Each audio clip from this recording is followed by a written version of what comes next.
La economía despierta. Entrevista. Llegamos al momento de la entrevista en La Economía Despierta. Hoy vamos a escuchar al economista jefe de la consultora Ecolatina, Matías Ragnerman. Es una consultora que brinda información precisa para la toma de decisiones, ya sea de empresas como también del gobierno. Hace más de 40 años que realizan esta labor a través de un análisis de la economía y también el contexto, y así lo traducen en resultados. La primera pregunta para Matías Ragnerman fue ¿cómo llegamos a esta situación?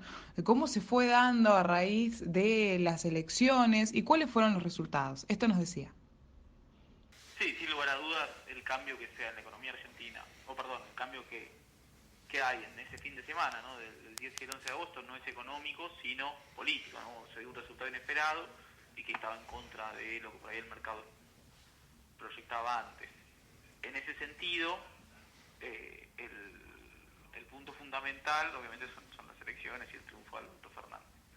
¿Cuál es el problema? Si bien el discurso de Alberto Fernández es un discurso muy moderado y que intenta dar la pauta de que algunas medidas que se tomaron durante el segundo gobierno de Cristina Fernández habían quedado atrás, como por ejemplo el cepo, la verdad es que el mercado no terminaba de creerle del todo y eso fue lo que provocó el estrés cambiario y financiero de la segunda semana de agosto. También le consultamos acerca del precio del dólar, si era sostenible, el dólar 58, cómo lo ven desde esta consultora Ecolatina y un poco sobre su panorama al respecto del control de cambio. Esto dijo. Nosotros veíamos que un dólar en la zona de 45 era sostenible. ¿Por qué? Argentina necesita tener un superávit de cuenta corriente. ¿Esto qué quiere decir? Que le vendan y servicios al mundo de los que les compran. ¿Por qué? Porque como tiene que hacer muchos pagos de deuda, necesita esos dólares para justamente repagar esas deudas. En este marco, el dólar a 45 y con una actividad deprimida, ¿no? Con una línea con una demanda muy en rojo, permitía justamente generar ese superávit, por lo menos por ahora. Una vez que la demanda empezara a recuperarse, obviamente que no iba a alcanzar. Pero bueno, por lo menos por ahora eso servía. Entonces, era sostenible con esos niveles de inflación y con esos niveles de demanda. ¿Y por qué llegamos parece que lo político arrastró que lleguemos a un control de cambio? ¿Qué evaluación hacen ustedes del control de cambio? ¿Era evitable o fue una medida que se tenía que tomar sí o sí? Nosotros creemos, primero y principal, ¿por qué se da una corrida cambiaria en esta elección? Y por ahí no se dieron tantas corridas cambiarias durante el gobierno de Cristina. Cuando asume el gobierno de Macri y en 2016 y 2017, en pos de atraer muchos capitales financieros, lo que se hizo fue se liberalizó la cuenta de capital. ¿Esto qué quiere decir? Que cualquier flujo financiero podía entrar y salir libremente de nuestro país. Eso lo que termina haciendo es que si al mercado le gustan las políticas que adopta el país, entra y apuesta, entre comillas, por el país, y si al mercado no le gustan las políticas justamente que toma el país, el mercado sale y sube el tipo de cambio, que es un poco lo que estamos viendo estos últimos días, o por ahí hasta el control de cambios. El control de cambios es una medida de crisis para un contexto de crisis, por la manera en la cual se toma, pero lo cierto es que de algún modo restituye ciertas medidas, no todas, pero sí hay ciertas medidas como ser permanencia mínima o por ahí algunos controles al de utilidades que por ahí no se deberían haber sacado. Bien, o sea, permanente. Sí, te escucho. El error estuvo más en ese momento cuando en pos de vuelta de traer diversos flujos financieros se eliminaron todas esas barreras que ahora por ahí que se restituyen de emergencia y de urgencia. Lo cierto es eso. A ver, el dólar de 58 lo que refleja es la incertidumbre política, ¿no? Tiene incorporado, como se suele decir, en el precio mucha incertidumbre política, mucho ruido respecto a que no se sabe qué va a pasar, mucha compra de dólares por las dudas. Ahora bien, dado que la suba del dólar se traslada a la inflación, en este caso se va a trasladar de una manera acotada, porque por un lado no va a haber suba de tarifas, por otro lado no va a haber suba de combustibles, y además la recesión limita el traslado a precios, porque la verdad es que la demanda no convalida el aumento de precios, hace que nuestro país sea más competitivo. Entonces, de algún modo es positivo por ese lado. A la vez, todo salto cambiario tiene un efecto donde acelera la inflación de alimentos y bebidas principalmente. De hecho, a nosotros en agosto nos dio muy por encima del nivel general, un nivel general apenas por debajo del 4%, y una inflación de alimentos y bebidas por encima del 5,5%. se encarecen en términos relativos, es decir, se avanzan más que otros bienes. Entonces, esto tiene un efecto regresivo sobre la distribución del ingreso y aumentará la pobreza, obviamente, este salto cambiario. Ahí estaba entonces Matías Ragnerman, economista jefe de la consultora Ecolatina, a quien aprovechamos también a consultar sobre la tasa de interés, conocer un poco sobre el mercado minorista y también qué va a pasar con los plazos fijos, qué demanda hay de dólares y cuál es el poder que tiene hoy por hoy el Banco Central de la República Argentina ante una probable corrida. Nosotros creemos que la tasa de interés tiene que permanecer todavía en niveles altos, porque si bien hay un control de cambios y la demanda de dólares es acotada, también el minorista puede salir del plazo fijo y puede correr al Banco Central, aunque sean por ahí montos chicos, pero con muchas operaciones. Entonces, si bien es cierto que el control de cambios atenúa la demanda de dólares y puede permitir relajar la tasa de interés poco a poco y de manera paulatina, lo cierto es que no debe haber una baja total, porque de lo contrario muchas personas que estaban ahorrando en pesos, o las pocas personas por ahí que quedaban ahorrando en pesos, y los nuevos flujos que se generen en el mercado minorista se van a terminar dolarizando y van a volver a presionar el tipo de cambio. ¿Cuál es la demanda potencial de ese mercado minorista de que no renuevan plazo fijo? ¿De cuántos millones de dólares estamos hablando? Bien, eso depende, porque la verdad es que hay un sector de la sociedad que no demanda dólares. Digo, es al revés, digo, la clase media alta está en el segmento. Entonces, las operaciones, la verdad es que son acotadas en ese sentido y que la demanda de dólares por mes de personas físicas no es significativa para correr al dólar en un contexto normal. El problema es que también las reservas del Banco Central son acotadas en este contexto y su capacidad de intervenir también es acotada, pero bueno, depende, por eso digo, la demanda es potencial, pero alrededor de 10.000 millones de dólares, depende el mes. ¿Y cuán acotada es el poder de fuego del Banco Central ante una corrida hoy, después de la pérdida de reservas que tuvo el banco en agosto? Bueno, hoy en día el poder de fuego del Banco Central está bastante diluido, justamente por esta pérdida que vos mencionabas, y las reservas netas son menos de 20.000 millones de dólares.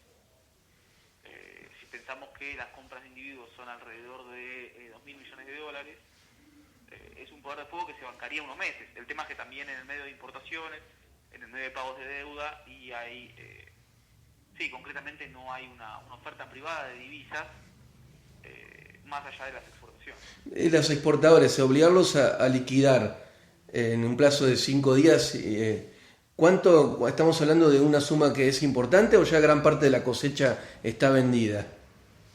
No, es una suma que es importante. Si bien todavía no se está reflejando en el mercado cambiario, lo cual es algo que abre bastantes interrogantes respecto de por qué todavía no se hizo caso de... el dólar, la evolución no hace caso de eso y tampoco hace caso de las reservas. Digo, no pareciera que haya habido un boom de venta de dólares. Debería traer una cantidad y debería traer un alivio. Eso por un lado. Y por el otro lado, impacta mucho en lo que viene. Va a impactar más en lo que se va a sentir más de acá adelante. Va a normalizar la situación de acá adelante. Bueno, por último, hablaba justamente de una de las exigencias que le ha puesto el gobierno en estos últimos días a las exportadoras de granos que tienen que liquidar en los últimos 5 días. Lo que nos dice Matías es que es una suma importante, ¿sí? Que aún no se ve reflejada en el mercado cambiario, pero que va a traer un alivio, o así debería ser. Y eso va a ayudar a normalizar la situación económica del país.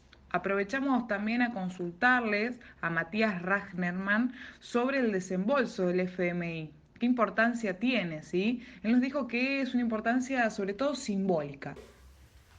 La verdad es que después del control de cambios el efecto de esa suma de dinero se acotó. La suma de dinero era más importante en términos simbólicos que materiales. La Argentina, primero por el reperfilamiento de la deuda, la verdad es que no tiene casi compromisos de acá a fin de año. Entonces esos 5.500 millones de dólares no cumplen un papel relevante en términos de dinero, en términos materiales. Ahora bien, si el fondo, que es el prestamista de última instancia, a escala global, nos bajaba el pulgar, sí era un problema. Entonces, en ese marco, el no desembolso podía generar una nueva corrida cambiaria, y una nueva corrida cambiaria lo que hacía era, por un lado, aumentar el peso de la deuda en términos del PBI y por el otro lado reducir el nivel de actividad vis a vis la recaudación medida en moneda extranjera, es decir, los ingresos del Estado para poder pagar deuda. En ese marco, el control de cambios ayuda un poco a despejar el panorama. Sacaste el tema del reperfilamiento. ¿Tiene sentido declarar, o por lo menos reperfilar el pago de deuda local en pesos? Yo creo que en este contexto sí, sobre todo porque el Estado está limitado de emitir por el acuerdo con el FMI, el Banco Central, entonces es distinto, es una situación en algún punto que tiene algunas particularidades. Tomar un reperfilamiento siempre es costoso, con lo cual a mí me parece que se sopesaron y se intentó minimizar el riesgo. De hecho, la idea de dejar afuera a las personas humanas o las personas físicas cumple un poco ese papel. Sí, yo creo que era necesario, lamentablemente, por algunas regulaciones que por ahí no se deberían haber tomado, pero dado el contexto era necesario. ¿Vos creés que antes de anunciar el reperfilamiento hubiera sido necesario ejercer el control de cambios? ¿O es indistinto? Antes del reperfilamiento habría que haber ejercido el control de cambios. Sí, en general, en los manuales de economía se recomienda eso, porque de esa manera hubo un montón de gente que en el fin de semana vendió sus pesos y se hizo de dólares, y las reservas siguieron cayendo. Eso se explica que la salida de depósitos, por ejemplo, porque no se sabía tampoco cuál iba a ser el alcance del control de cambios, pero se sabía que era inminente. Entonces, en ese marco, la salida de depósitos, por ejemplo, el jueves y viernes pasado fue muy elevada. Si bien ahora pareciera que se habría empezado a normalizar, que la caída de reservas se atenuó, lo cierto es que se dejaron ciertos días, se dejó la ventana abierta por un tiempo. Habría que haber ejercido el control de cambio antes, dice entonces Matías, con el respaldo, por supuesto, de lo que investiga la consultora Ecolatina. Recordemos que esta consultora tiene más de 40 años de trayectoria y a través del análisis de la economía y el contexto social brinda información precisa para la toma de decisiones de empresas, pero también del gobierno. ¿Qué más le preguntamos? ¿Cómo juega la cuestión política justamente en lo que es el nivel de reservas argentinas? Además, sobre la economía real, las proyecciones que hay, qué es lo que se viene para este fin de año y sobre todo, cuáles serán los números de la inflación en el 2019. Yo creo que va a depender de la cuestión política. Si no hay nuevas agresiones de movida vamos a llegar con un nivel menguado, ¿no? Digo, en el mejor de los casos, de algún modo, el escenario más optimista es un escenario bastante pesimista en cualquier momento, ¿no? Entonces, yo creo que si no hay nuevas escaladas políticas, vamos a llegar con un nivel bajo. Ahora bien, si la política vuelve a desbandarse, si las elecciones entre Macri y Alberto Fernández vuelven a aumentar, ahí sí creo que podríamos llegar con un nivel bastante alarmante. En el mejor de los casos vamos a llegar con un nivel bajo. Y en la economía real, que no hemos tocado la economía real, ¿cómo impacta todo esto en la economía real? ¿Qué proyecciones tienen? Bien, en este sentido hay un doble impacto. Por un lado, está el impacto típico de todo salto cambiario, que es un menor salario real, ¿no? Aceleración inflacionaria, menor salario real, menor demanda interna. Entonces, por ese lado, impacta bastante negativamente. Por el otro lado, el problema que tiene este salto cambiario es que eliminó todo valor de referencia, ¿no? Entonces, en este contexto así como muchas veces se remarcan precios por las dudas, en este contexto, por el lado de la oferta, se está no vendiendo por las dudas, se está acumulando un stock por las dudas. Además de que la cadena de pagos está muy tensa, o incluso rota en algunos eslabones, y en ese marco, lo cierto es que hay muchas empresas que no están vendiendo porque no pueden cobrar. Eso por el lado de la oferta. Y por el lado de la demanda lo mismo, hay mucha conducta precautoria en pos de en pos de ahorrar, aumentar el nivel de ahorro, lo cual termina dándole un doble golpe a la actividad. El golpe típico de toda evaluación y el golpe propio de la incertidumbre. ¿Cómo proyectan ustedes la inflación y el nivel de actividad para 2019, para finalizar el año? Bien, la inflación tiene un piso del 50% para este año, en un contexto recesivo y de tarifas congeladas en la segunda parte, y la actividad caída del 2,5%. Sobre el principio, Matías decía entonces, el escenario más optimista es en cualquier momento el escenario más pesimista, ¿no? Un poco la situación que describe la actualidad de la Argentina, en realidad la historia en general. También le consultamos sobre la pérdida del salario real, dijo que era importante en este último tiempo, además se ha perdido un valor de referencia, que eso llega a un doble golpe que afecta tanto a la oferta que no vende por las dudas, también a la demanda, que no compra por las dudas, porque no hay precios, ¿sí? Le consultamos cuál es la herencia del gobierno de Macri a futuro, cómo la vamos a sentir, cómo se va a notar. Y además le preguntamos si se puede en algún punto asemejar la situación del 2001 a la actualidad.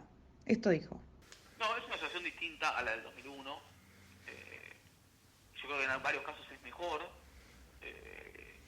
que la del 2001 y es una situación bastante particular. Digo, el punto en el cual estamos peor es que en este contexto de inflación, cosa que en el 2001 no pasaba, pero la verdad es que el sistema y la actividad están mucho más sólidos que en 2001. Eso no implica que si la dinámica o que la dinámica en realidad ya es irracional, pero que esta dinámica irracional sigue escalando. La dinámica no escala, la verdad es que la situación va a ser mejor al 2001.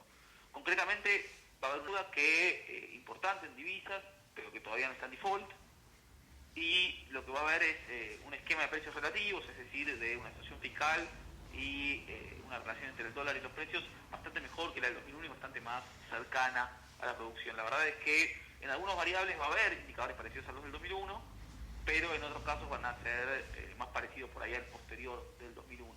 Sí, no es una situación parecida a la del 2001, sino por ahí que eran unos puntos de contacto, se asemeja más a la del 89, obviamente que con sus particularidades, porque estamos muy lejos de una hiperinflación todavía. O sea, imaginás un 2020 con caída de actividad? Sí, pero más por una cuestión estadística. La verdad es que la economía, el peor trimestre, como uno podría imaginarse, es el último, ¿no? Porque la caída se va a concentrar, entonces eso va a dejar un piso muy alto, un arrastre estadístico muy malo para el año que viene. Entonces, en ese contexto ya la gran parte del año va a estar jugada para mal. Entonces va a ser muy difícil que el año que viene no haya una caída de la actividad, pero de vuelta, más por cuestiones estadísticas y por cómo se mide el PBI que porque la actividad siga bajando. Yo entiendo que pasado este ruido político y si se estabiliza efectivamente el tipo de cambio y el sistema bancario no sufre más, es probable que el año que viene la economía encuentre un piso y ya se empiece a recuperar levemente hacia la segunda parte del año. Vos decís que el sistema bancario no sufra más. ¿Qué sería que el sistema bancario sufra? Que el retiro de depósitos en dólares no pare. Hoy no está parado el retiro de depósitos en dólares. Sigue habiendo un retiro de divisa extranjera de los bancos. Sí. Se va atenuando con los días. Ya empezó a revertir la tendencia. Digo, antes se iba grabando día a día, ahora se acota día a día, pero no desapareció. A esto tanto del oficialismo con la oposición dice, bueno, no hay riesgo porque no están prestados estos dólares, pero el riesgo existe. Sí, el riesgo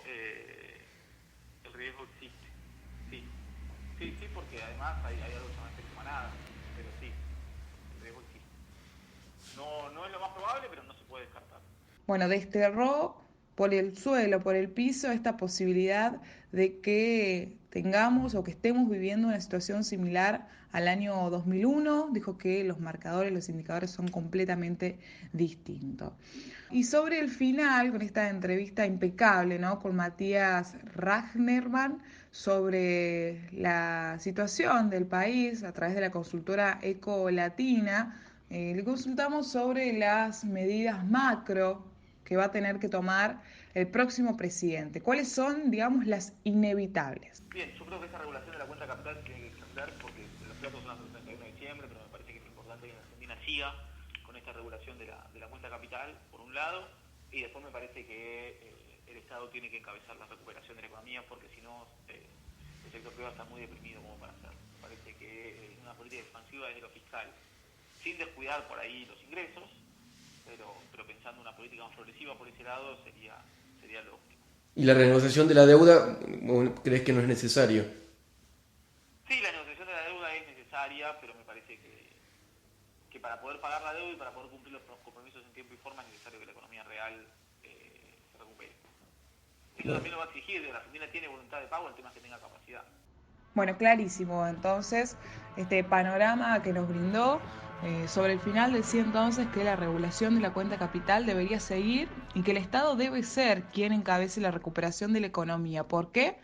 Porque está claro que el sector privado está completamente deprimido para hacerlo. Es entonces que hay que buscar la recuperación de la economía real en los próximos años, una economía que se recupere. Hay que tener en cuenta, como decía sobre el cierre, que Argentina tiene voluntad de pago. El tema es que tenga capacidad. Esto ha sido entonces parte de la entrevista de la Economía Despierta a Matías Ragnerman, economista jefe de la consultora Ecolatina, donde tocamos distintos temas: salario real, precio del dólar, tasa de interés. Hablamos sobre el desembolso del FMI, cómo juega la política en la economía de la Argentina, lo que pasó y también lo que vendrá.